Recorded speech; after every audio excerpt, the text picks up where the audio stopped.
சென்னையில் விசாரணை கைதிகளை புழல் சிறைக்கு அழைத்து செல்லும் போது போலீசாரை அவதூறாக பேசிய வழக்கில் கைது செய்யப்பட்ட ரவுடி யோகராஜ் தப்பிக்க முயன்று தவறி விழுந்ததில் கை உடைந்துள்ளது. இதுகுறித்த கூடுதல் தகவலை செய்தியாளர் வெங்கடேஷ் வழங்க கேட்கலாம். வெங்கடேஷ், வணக்கம். இந்த சம்பவம் தொடர்பான முழு தகவலை சொல்லுங்க. வணக்கம். சென்னை மாதவரம் மில் காலனி பகுதியை சேர்ந்தவர் தலைமை காவலர் இளங்கோ மற்றும் அயனாவரம் பகுதியை சேர்ந்தவர் கார்த்திக். இவர்கள் இருவரும் புதுப்பேட்டை ஆயுதப்படையில் பணிபுரிந்து வருகின்றனர். கடந்த மாதம் 31ஆம் தேதி காலை 10 மணி அளவில் புதுப்பேட்டை ஆயுதப்படையில் இருந்து 30 காவலர்களுடன் விசாரணை கைதிகளை புழல் சிறையில் இருந்து அழைத்து கொண்டு எழும்பூரில் உள்ள நீதிமன்றத்தில் ஆஜர்படுத்திவிட்டு இரவு 8 மணி அளவில் எழும்பூரில் இருந்து விசாரணை கைதிகளை மீண்டும் புழல் சிறைக்கு அழைத்து கொண்டு சென்றனர். அப்பொழுது வேசர்பாடி மூர்த்திங்கர் சாலை அருகே இருசக்கர வாகனத்தில் வந்த 2 நபர்கள் கைதிகளிடம் கஞ்சா கொடுக்க முயற்சி செய்தனர். இதை பார்த்த காவலர்கள் எச்சரித்தனர். அப்பொழுது இருசக்கர வாகனத்தில் வந்தவர்கள் உடனடியாக அங்கிருந்து சென்று விட்டனர்.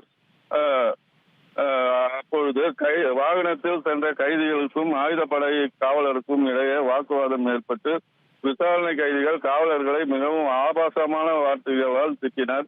இதனை சக காவலர்கள் தங்களது மொபைலில் வீடியோ எடுத்தனர். இந்த வீடியோ சமூக வலைதளத்தில் வைரலானது. இதனை அடுத்து ஆயுதப்படை தலைமை காவலர் இளங்கோ எம்கேபி நகர் காவல் நிலையத்தில் புகார் அளித்தார்.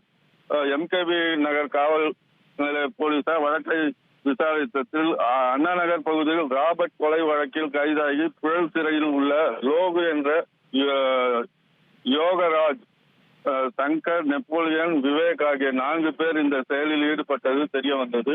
இந்நிலையில் 4 பேர் மீது வழக்கு பதிவு செய்த எம்கேபி நகர் போலீசார் வழக்கிற்கான நகல்களை தற்போது புழல் சிறையில் உள்ள சங்கர், நெப்போலியன், விவேக் ஆகியோருடன் ஒப்படைத்தனர். இந்நிலையில் இதில் அயனாவரம் பச்சைக்கல் வீராசாமி ஹவுசிங் பகுதியை சேர்ந்த லோகு என்ற யோகராஜ் சிறையில் இருந்து ஜாமீனில் வெளியே வந்தது போலீசாருக்கு தெரிய வந்தது. இதனை அடுத்து எம்கேபி நகர் போலீசார் நேற்று மாலை அவரை முல்லை நகர் சுடுகாடு அருகே மடக்கி பிடித்தனர். அப்பொழுது போலீசாரிடமிருந்து தப்பிப்பதற்காக அவர் சுவர் ஏறி மீட்டார். இதில் அவருக்கு இடது கை உடைந்தது. உடனே போலீசார் அவரை மீட்டு ஸ்டான்லி மருத்துவமனைக்கு கொண்டு சென்று மாவு கட்டு போட்டனர். இதனை அடுத்து லோகு என்கின்ற யோகராஜ் மீது வழக்கு பதிவு செய்த எம்கேபி நகர் போலீசார் அவரை நீதிமன்றத்தில் ஆஜர்படுத்தி சிறையில் அடைத்தனர்.